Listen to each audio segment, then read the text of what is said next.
Hello. Oh, Hi, my name is Lee. hi, And Lee. you are? I'm Denise. Hello, Denise. How are you doing today? I'm pretty good. Yeah? What Well, brings you in to see me? I'm not doing good. No. So, I have a lot of things on my mind. Okay. So I just started grad school recently. Congratulations. Thank you. And I've been going through a lot of like mental things, like feeling like I'm not good enough to be here. Feeling a lot of just doubt in myself, and so that's what I'm dealing with. And I don't want this to really hinder my academics, just believing that I can't accomplish something, and like then I'm gonna project it onto what I do, and Right. I don't want to do that. Right. So I'm there. Well, I mean, it sounds like you've already accomplished a lot in that you're in grad school. Mm-hmm. So that means you had to have gone through all your undergraduate, right? That's an accomplishment. Yeah. Yes. So now this is maybe just the next step. Mm-hmm. So what kind of tools did you use that were effective in your undergraduate that you can now transfer over to your grad school? I Anything? mean, like tools like Studying Studying. tools or mind over matter things, whatever you did that made you, undergrad effective. I don't think I had a really like healthy undergraduate experience. Okay. I overwhelmed myself with so much, like being involved in too many things. Okay. I really stayed to myself, and I expected so many things so it was so hard on myself even then. So I did it, but I don't really recall anything that was necessarily healthy at that point. Okay, so then you talked a couple of things that were kind of added to the stress. So if you relieved and removed those things, would that help your graduate classes? Yeah, I think that will. Like, for example, you mentioned being too hard on yourself. So if you let that go, that perfectionism kind of It's not go, that I have to. right, then maybe that would relieve a little bit of stress that you're feeling. Yeah. I want to say too, because in my graduate school, when our orientation, we had an orientation, and one of the people said something about the imposter syndrome. So that, have you ever heard of that? Okay, so the imposter syndrome is basically feeling like you don't belong here, and any minute now somebody's gonna find you out.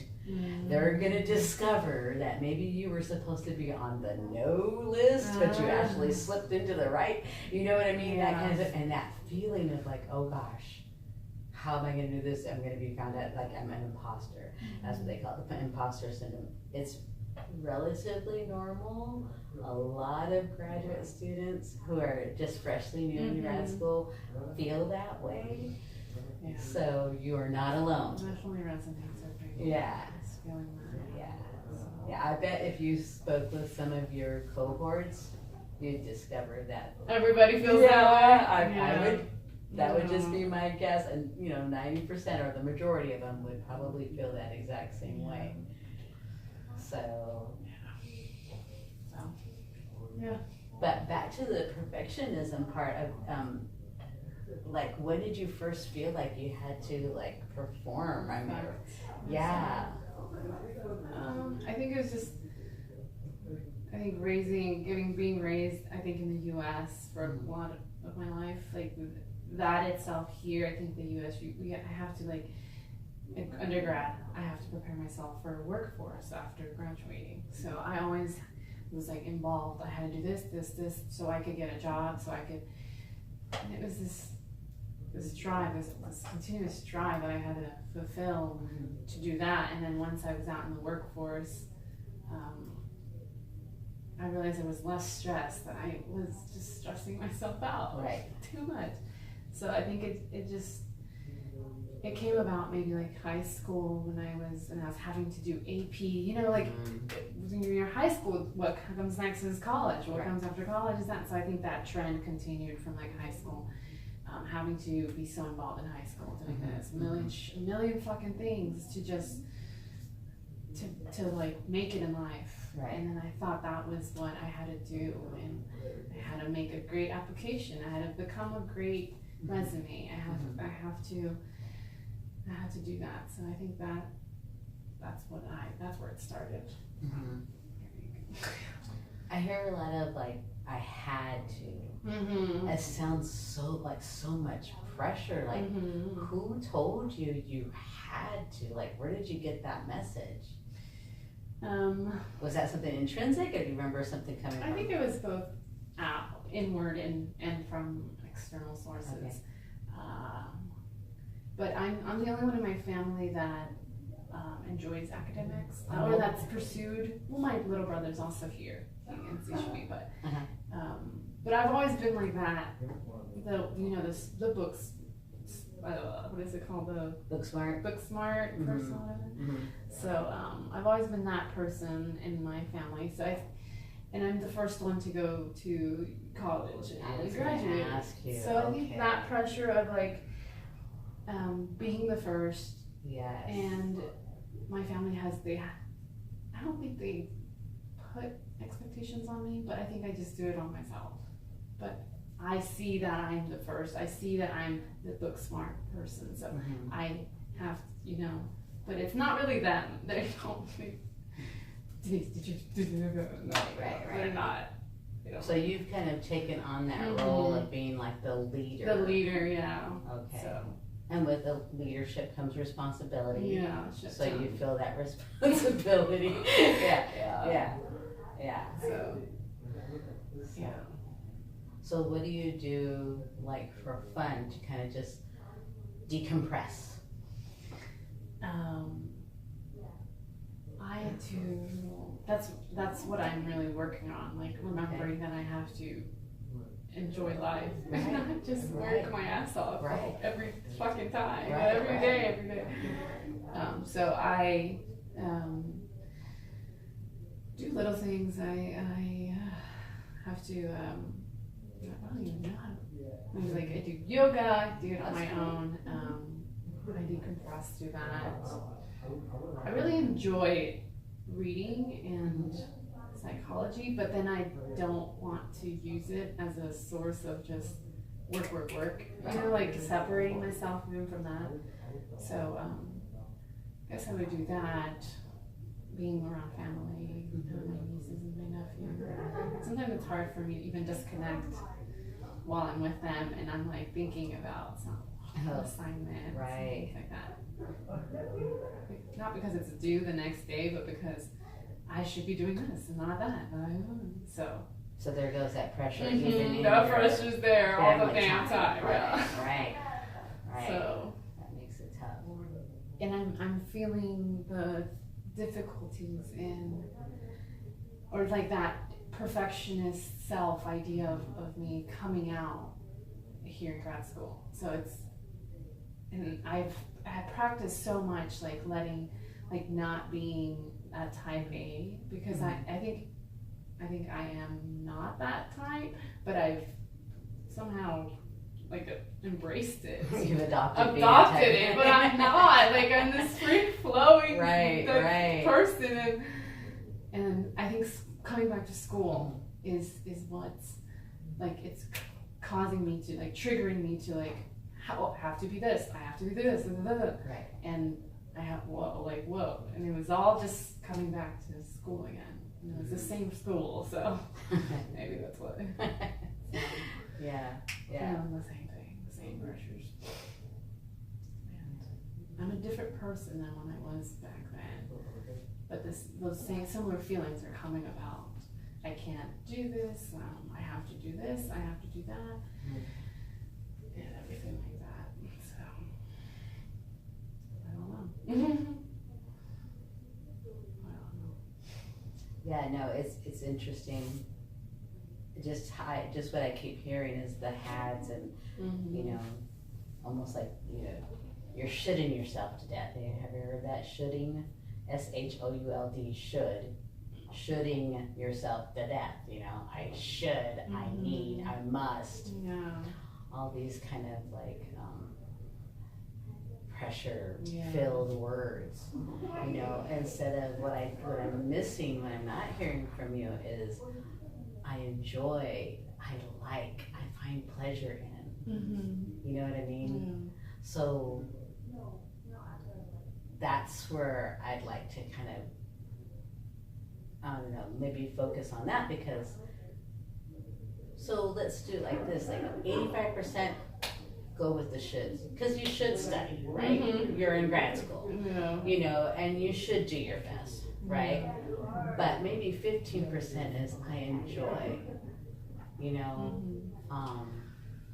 what would that look like for you? I think I have enjoyed, like Okay. after like graduating, I did a lot of traveling. Like I've done traveling, I've done some amazing things, and I've allowed myself to enjoy things. Good. And then like I know that I can enjoy, and I know that I have the ability to. It's just like I think school is like reminding me, you can't enjoy shit during this time. You can't enjoy anything, and I'm just like, no. Right. But I know that, and I know, and I have. Mm-hmm. But it's that like balancing that. Like I'm not allowing myself to feel anything good Right. because I need to focus and I need to do this, and it's getting kind of get exhausting. Right. I'm gonna get exhausted doing that. Yeah, because how long is your 3 fucking years. right? So if you're living like that Yeah. for 3 years, Yeah. yeah. That's so. Yeah. So what are you going to do? What is your plan so that you don't feel this way? What I see right now. Yeah. I don't know. Have you talked to any of your cohorts? See what they're doing? I'm just like out of curiosity. Hey. Nope. It's usually my I do it on my own, and I did it on my own, and I've been doing it by myself, and I can't. Well, family I don't really have no one before me to help. Right. So. Because you're the leader, so you're treading new ground. Yeah, Right. and I'm not the most social person, so it's not like I have friends that will, you know. But I just I feel like I carry all this by myself, and yeah. So I don't have anyone to really. Yeah. So that feeling of being alone in this world, it's just not a happy place to be. Mm-mm. But is it realistic because you have how many other students in your group? Mm-hmm. So you're not technically alone, but that feeling is still it's still real, you know. So that's a concern, right? Yeah. So I think it's feeling alone that's preventing me from socializing. You know, I want to be alone. I feel alone. I'm wanting to be alone, and I'm gonna be alone because that's what. Isn't that we do it to ourselves? We're like our We own really worst do. enemy. You know what I mean? Like, so you don't like that feeling of being alone, but then we isolate ourselves so that we're alone. Like what? And we just fulfill our own prophecy Right. of ourselves. Right. So it's something, and the courage comes in stepping outside of that kind of habit or character that we've kind of developed, you know? That's where the courage comes in, is reaching out to that person next to you, or whatever. Hey, you want to grab some coffee? Because right now I'm feeling so alone. But you don't have to say that verbally, but you know, internally you're going, oh my God, I'm feeling alone. I need to, instead of pulling back, I need to pull forward, you know, move towards somebody, anybody. But herein lies the caveat, you know, when we do that, now we set ourselves up for what? Rejection. Yeah. Maybe somebody says, no, I don't hang out with you. Right? And so that could be a little bit scary, a little bit tricky. But I think that the rewards outweigh the risks. Mm-hmm. You know what I mean? Yeah. And then the possibility is you have somebody to say, oh my God, I'm freaking losing it. You know, Professor so-and-so gave us a test on something that we didn't even study. Mm-hmm. Right? And they can do the same thing, you know? And sometimes in that commiserating, you don't feel so alone. Yeah. Right? Because you know that somebody else is right there with you. This topic brings up another thing. Oh, okay. Which is among my family and like the three best friends I have and 4 best friends, I don't really ever go beyond that circle. Okay. Like to hang out with people. I've known them since high school, so I have trust and family. Yes. I can trust them, but I think it's like something that's like I don't know. Like it's really hard for me to hang out, get coffee. Like I went to Starbucks the other day and I was studying by myself, and there's people there with like friends studying, and I was like, I don't ever do that. I don't ever have friends. I don't ever have people that I don't do that. And like I don't know why. I don't. Is it something that you want to do? Yeah, I want to. Okay. I think it's healthy to like, oh, let's go and hang out. And I think it's with my best friends, like, I feel like it's time for me to let go of them, because I think I've changed myself, I've improved myself, and I love them, but I know it's time for me to like look outside of them, but I don't know how, and I'm like really scared of that, like leaving the safeness of those 4 people, and I've met other people when I was traveling, but they're not friends because I leave them, you know, like I'm not with them very long. Because I have a lot of friends, well, they're friends, but they're not like my best friends because I've known them for so many years. So you have like your inner circle, and then you have like acquaintances that you know and get along with and have something in common. I know a lot of them. Right. I just don't know what to do or to establish something deeper with someone. Not romantically, just friendship. So I think that's why I also feel very alone, because I can't really talk to them, my best friends, about these kinds of things. And I don't really have anyone else. My family, I can't really talk to them either, because they don't understand school. Right. Right. They can maybe sympathize with you, but they really can't empathize because they've never been there. So they're like, I see that you're stressed out, but not that you don't get that.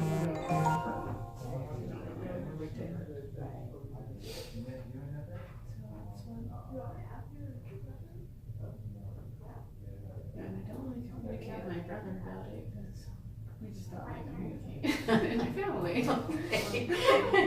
Well, I mean, and that might be part of it. Is that the way that we're raised, culturally speaking, we come to decision making and progress different ways, right? So if I can say I'm an extrovert, so I'm going to go up to say, hey, hi, my name is, and let's go out and have a good time, right? And then somebody else, like my husband, he would never do that. If somebody came up to him and said that he's not unfriendly, but he's not going to approach, you know what I mean? So and that's just how he was raised. He was raised to be respectful and be quiet, and better to be seen and not heard, that kind of thing, old school way. So that's, I don't know what happened to me, but I'm the opposite. So do you have anybody in your class that is really gregarious or anything like that you could maybe not even ask, but maybe a text or something that'd be less. I don't know. I'm just throwing things out there. Maybe I could tell someone named Lee Yeah. about it. Is she gregarious? Mm-hmm. Oh, yeah. See, there you go. Yeah. So maybe I could let her know. There you go. Yeah. You never know. She might be feeling the exact same way. But Yeah. See? Yes, I think she does. Right. So, yeah, that's a definite. What else? I mean, I'm actually, I want to just say before we get further, congratulations on getting into grad Thank school. you. Right? Thank you. I mean, yes, that's a great accomplishment. Yeah. Yeah, I think it. I don't think I felt proud of myself, but I'm starting to, like, you know, more embrace, loving myself, and just sort of like having those moments like, man, I've done a lot of things already, and I'm just starting. So, I know, that's true. You're just getting started. so, another thing is, okay, I started really just exploring the idea that I don't have to be a certain way, and I shouldn't, like what we talked about, but the past couple days I do my mantras, which is like when I do yoga, I just like repeat a phrase in my head, and it was just like, I don't have to be anyway, no, I don't have to act, I don't have to be, I don't have to think, I don't have to look a certain way, and I just repeat that in my head, and it's felt very, very like empowering, and I've felt like I've been feeling like I've been doing more quirky things in public, like I love that. and like not caring about how I need to. Yes. So that's really been helping, but I don't know what else to do to like not to alleviate that pressure. Maybe it is socializing that I need to do. Well, and I think in doing that, that's the first step, because maybe you know, you're repeating positive things, and your mind and your heart will believe what your mind says, right? You know, it's just because it works the opposite way too. Yeah. So if you're saying positive things to yourself, you know, eventually you're going to agree with yourself, like, yeah, I can be silly and no one's going to judge, or if they do, who cares? Yeah. Right? But I can be me, whoever me is, and whatever that looks like in the moment. Right? That's good. I think that's a positive thing right there. Yeah. And I've been having really good days. Good. Where I had a bad day was I was becoming a scuba instructor, and I went to the exam and I started really feeling shitty about myself, just like thinking so bad about myself.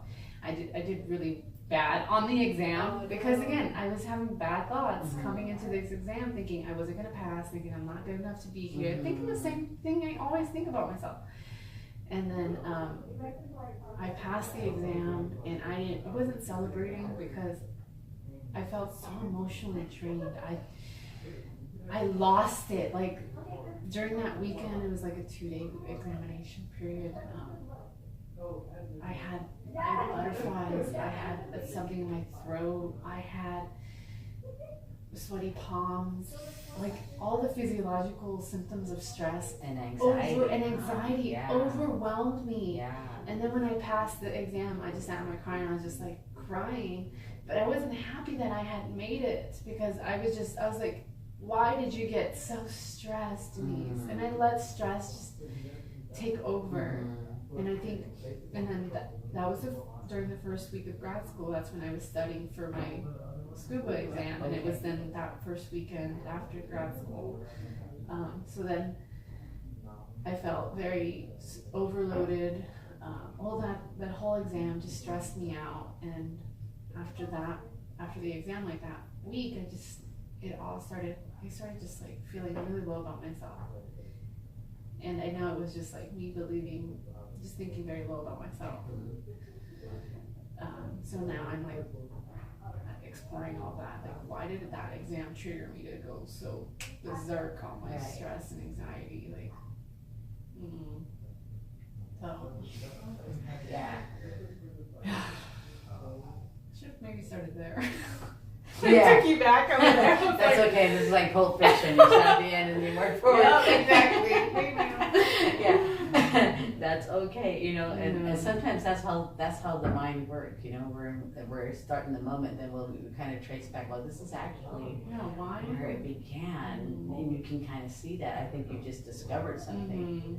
This is what began all of these ugly feelings right here.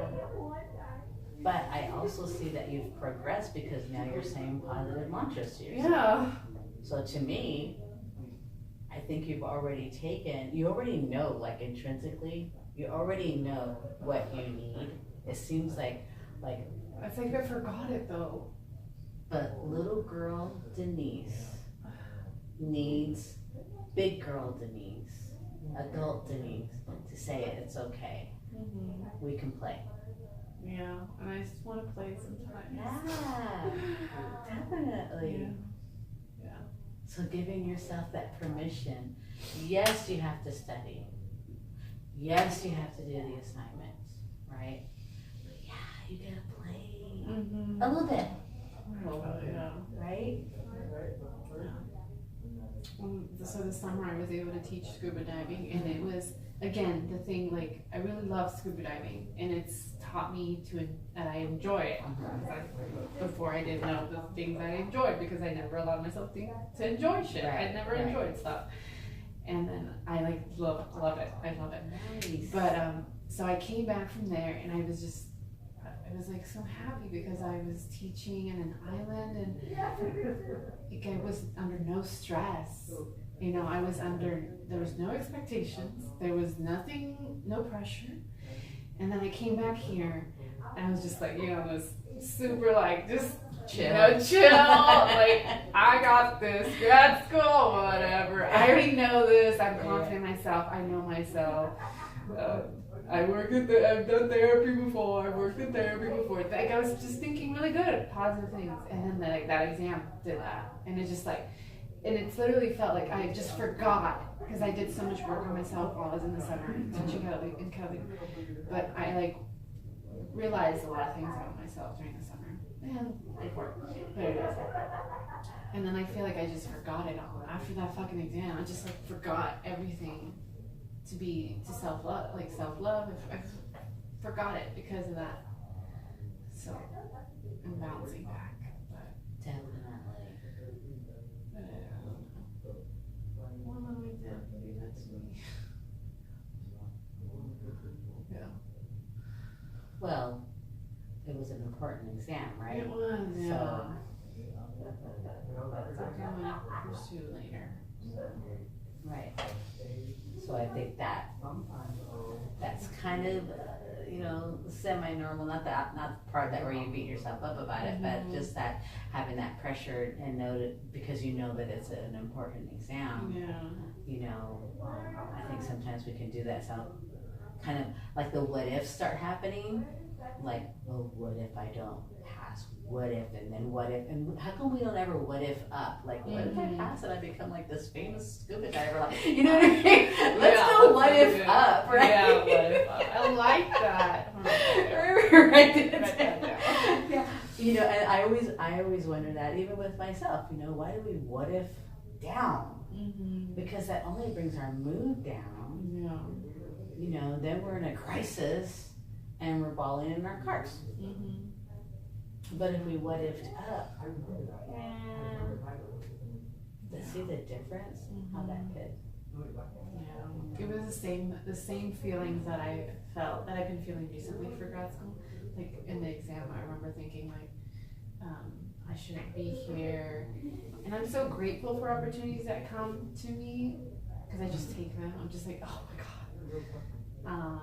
But then I feel like, oh my God, I did another thing that I don't think I would have ever done, or that my family would have never done before me. But like, again, feeling like I don't deserve it because I can do it, anything that I want, but then I accomplish it and I still, those feelings of like, I don't know, it's like a mix of proud and I accomplished something, but it's not really positive. It's like I'm just like, You know, I'm not, I'm just not very confident, I guess, in myself. Even though I've accomplished so much. Right. So I'm working on that again. It's like I forgot it. I wonder if it's like an artist. You tell me if I'm going off the rails. But I don't have a lot of artist friends who they just take it for granted that they can paint. They don't think about it. They just paint, and then everybody's ooh and ahhing over it, and they're just like, oh, I just what? I paint it. Yeah. I wonder if you're going through the same thing, only academically and in your life, that you're excelling at a higher level. Right? Scuba diving, teaching, you know what I mean? Traveling the world, all the things that you have told me, that some people don't even conceptualize that you're actually doing it. But I think you're just kind of like, oh, yeah, it's just who I am. It's just something that I do. And you're not really realizing how special that is. Yeah, I think that's it. I think that, I know I've done a lot of things, amazing things. But then I don't want my my self-esteem to derive from those things that I've accomplished. Because then I'm gonna have to become a fucking workout and then keep doing it, keep doing it, Right. keep doing it, and then I have to get another certification, another thing, and then keep feeding into my ego. Right. And that's when I'm like, I'm a yoga and I'm a scuba instructor. That's something that I love. Those things that I love. But they don't really play a role in my self-esteem. I don't know, but I think what you're onto something,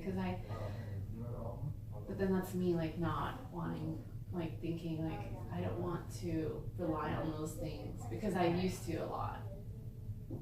Medals, certification, or certificates. I get it. And it's important just to be happy just with you, the girl who has her hair in a bun, watching Netflix in a big old bowl of popcorn. That's just as, an accomplishment in and of itself. And that's something to feel good about too. You know what I'm saying? Just being you is good enough. Yeah, I'm relearning all of that I'm learning everything because I forgot everything I've known on how to cope, how to do everything. So it feels like I'm back at undergrad. Well, the good part is if you've learned it before, and you know it, and then it's just a matter of bringing it out to the surface. Yeah. And, like I said, I think you're on the right track. And the more that successes you have of just being comfortable with just being you and being happy just being you, without the accolades, without the success, without everything, the cherries that are all on top. Yeah. I watched this video the other night, and it was, I gotta show you the video, by the way. It was this great video from Lisa Nichols, and she was just talking about just fall in love with yourself again. And I feel like I did recently in past couple weeks, just fell out of love with myself, just expecting too much. And then that video just made me start weeping. And then I was like, that's when I was like, okay, I gotta do something because this is unhealthy when I'm thinking about myself. You have study room for 4 o'clock? Oh, okay. 46. No Thank you. Thank you. Well, I just want to say thank you for sharing, and we'll get to this again, okay? Yeah, all right. perfect. Thank you. That's really. Oh yeah.